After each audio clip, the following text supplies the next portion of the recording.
अस्सलाम वालेकुम दोस्तों दो चीज़ें हैं। एक तो कीनिया से नैरोबी से जो खबरें आ रही हैं, अरशद शरीफ साहब की गाड़ी के साथ जो हादसा हुआ, उसका ड्रॉप सीन हुआ है। बहुत सारी खबरें तो आप तक पहुंच चुकी होंगी। और दूसरा, इमरान खान साहब के लिए हुकूमत ने जीना कितना मुश्किल कर दिया। कैसे इमरान खान साहब को घेर के वहाँ पे लेके आ रहे हैं, जहाँ से इमरान खान के लिए वापसी का कोई रास्ता ही बाकी नहीं बचेगा। कीनिया से जो खबरें आ रही हैं, वहाँ की जो हुकूमत ऑफिशियली उनके लेटर्स आपने देखे। अब तो अरशद शरीफ साहब की जब आप ये सुबह वीलॉग देख रहे होंगे, उनकी बॉडी भी रास्ते में होगी, पाकिस्तान आ जाएगी और उसके बाद डेफिनेट उनके लाहिकीन के हवाले की जाएगी और उसके बाद उनका जनाजा होगा। अ, कल रात, बल्कि अब तो परसों रात कह सकते हैं कि जिस वक़्त ये हादसा हुआ, जिस जगह पे ये हादसा हुआ, उनकी गाड़ी जो बड़ी गाड़ी थी, वाइट कलर की नई V8, जिसको पीछे से भी गोलियाँ निशान दिखाए जा सकते हैं। अब यहाँ पे और फिर अरशद शरीफ साहब के सर में जो गोली लगी है, जो सर का ऊपर वाला हिस्सा है, वो बड़ा बुरी तरह से, अगर तस्वीर वो देखी नहीं जा सकती। अगर आप देखें तो आपका जो दिल है वो बाहर आने को करता है। पुलिस के हवाले से ये खबर है कि जो कीनिया की या आप पुलिस है, वो पूरी दुनिया में आम लोगों को मारने के लिए मशहूर है। जिसे आप जाली पुलिस मुकाबले कह सकते हैं, या जिसे आप मतलब गिराहगीर जाते पुलिस वालों को या ना रुकने पर सीधे फायर करके पुलिस, पूरी दुनिया में सबसे ज़्यादा जो मशहूर पुलिस है वो कीनिया की है, इस तरह लोगों को मारने के लिए। और इसी तरह अरशद शरीफ साहब भी इसी एक हादसे का शिकार हुए हैं।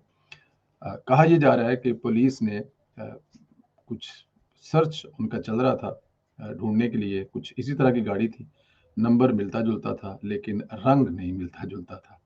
लेकिन यहाँ पे बहुत बड़े सवालिया निशान है कि पुलिस अगर कोई शक है तो पुलिस गाड़ी पर कैसे फायर कर सकती है, टायर में फायर कर सकती है, सारे टायर ब्लास्ट कर सकती है, ड्राइवर के साइड पर फायर, लेकिन अरशद साहब को ही गोली लगना ये एक बड़ा सवालिया निशान है। लेकिन फिलहाल जो अब तक की रिपोर्ट्स हैं कीनिया से, वो ये हैं कि ये एक हादसा है जो कि वहाँ पे पेश आया है। और उस हादसे में जो अरशद शरीफ साहब हैं, वो अब अल्लाह को प्यारे हो चुके हैं। अब तक की जो इतलात हैं वहाँ पर, हतमी इतलात जो, तो ज़ाहिर है अभी जैसे जैसे तफ्तीश बढ़ेगी, पाकिस्तान की एम्बेसी वहाँ पर कीनियन हकाम के साथ वज़ीर आज़म साहब ने इवन फ़ोन किया है उनके सदर को, और सदर ने, कीनिया के ने, वो बड़ा इस बात को गिल्टी फ़ील कर रहे हैं कि उनके मुल्क में एक इंटरनेशनल बरादरी से मुल्क के आए हुए एक जर्नलिस्ट जो उनका कत्ल हुआ है। ज़ाहिर है ये किसी भी मुल्क के लिए एक बड़ा शर्मिंदगी का मुकाम होता है कि उनके मुल्क में जो दूसरे मुल्क के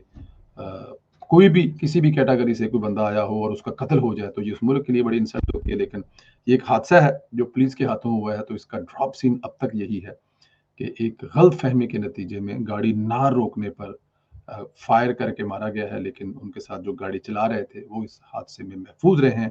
अरशद शरीफ साहब अब इस दुनिया में नहीं रहे। जैसे जैसे ये चीज़ें आगे बढ़ेंगी मजीद आएंगे इत्तलात। दूसरी तरफ पाकिस्तान में इमरान खान साहब जो है वो बिल्कुल बंद गली में जा चुके हैं। इमरान खान साहब बंद गली से निकलने के लिए रास्ते ढूंढ रहे हैं, लेकिन उनको किसी किस्म का कोई रास्ता नहीं मिल रहा। इमरान खान साहब ने पिछले 6 महीने में बड़ी कोशिश की है कि इस्टेब्लिशमेंट किसी तरह उनके सर पर हाथ रखे और वो इस्टेब्लिशमेंट के कंधों पर बैठकर दोबारा इक़्तिदार में आए हैं और उनकी ख्वाहिश के मुताबिक दोबारा इलेक्शन करवाया जाए और उन इलेक्शनों में भी उन्हीं की ख्वाहिश को पूरा किया जाए। और पीडीएम की जो इत्तेहादी हैं, अगर वो इत्तेहाद में इलेक्शन लड़ें या अकेले-अकेले लड़ें, तो सबको इलेक्शन जो है हरवा कर दोबारा इमरान खान साहब को पूरी पावर के साथ, वो जो कंप्लेन भी करते हैं कि मुझे सही तरह से पावर नहीं मिली, तो पूरी पावर के साथ मुझे दोबारा फिर हुकूमत दे दी जाए।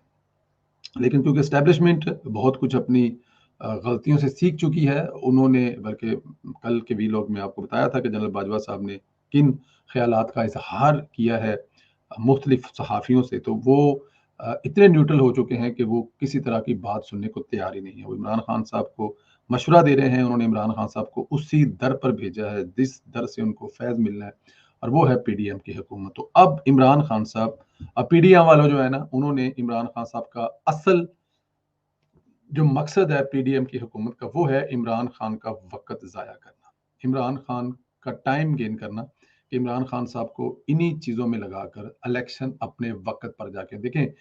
इमरान खान साहब इस वक़्त यहाँ तक पहुँच गए हैं कि पाकिस्तान इंडिया की जंग लग गई थी, जब पायलट हमने पकड़ लिया, जहाज़ उनका मार गिराया। दोनों मुल्कों की फ़ौजें आमने-सामने खड़ी हो गई थी।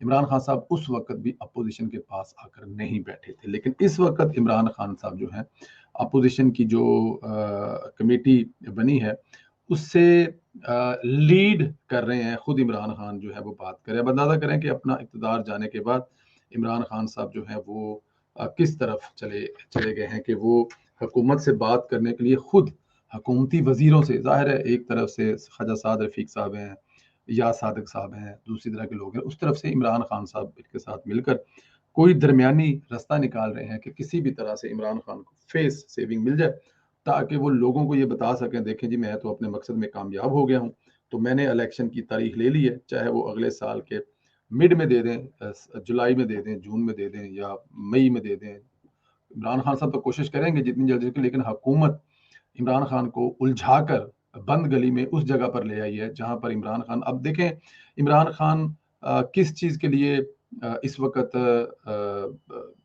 लॉन्ग मार्च करेंगे, सिर्फ इक़्तिदार के लिए?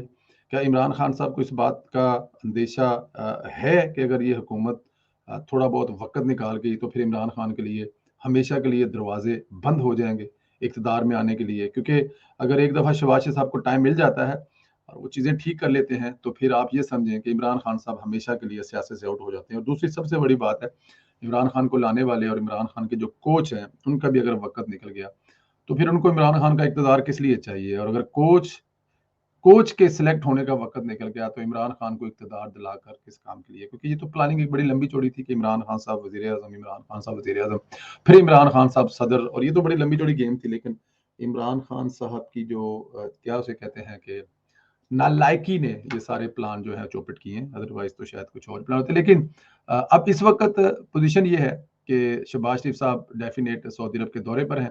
अच्छा पैकेज मिलने वाला है। पैकेज कहा करते थे इमरान खान साहब, और जो डॉलर बेहतर जा रहा है, चीज़ें ठीक हो रही जा रही हैं। और दूसरी तरफ से इमरान खान को पंजाबी कहते ने कि लौ-लौ पॉपियाँ दे रहे हैं कि जनाब कराने इलेक्शन, तुसी बस एक वारी ना जिहड़ा लॉन्ग मार्च शार्ट इहनूं खत्म करो, इहदे नाल मुल्क अगे नहीं चलना, पीछे जाना है। तो ये चीज़ें देकर, लॉलीपॉप्स देकर इमरान खान साहब को दूसरी तरफ घेरा जा रहा है कि आ जाओ जनाब, हम आपके लिए जो चाहिए, जो करना है वो हम कर लेंगे। लेकिन ऐसा कुछ होगा नहीं। इमरान खान को मिलेगा एंड ऑफ डे पे बाबा जी का ठुल्लू। ये लोहे पे लकीर बात है। अपोज़िशन इमरान खान को वहाँ पर लाकर छोड़ेगी कि इमरान खान वापसी का रास्ता तक जो भूल चुके होंगे। अल्लाह ताला की ज़ात आपको अपने हिफ्ज़-ओ-अमान में रखे, अरश शरीफ का अगला सफ़र आसान फरमाए, और बाकी दोस्तों को अल्लाह ताला की ज़ात अपने हिफ्ज़-ओ-अमान में रखे। खुदा हाफ़िज़।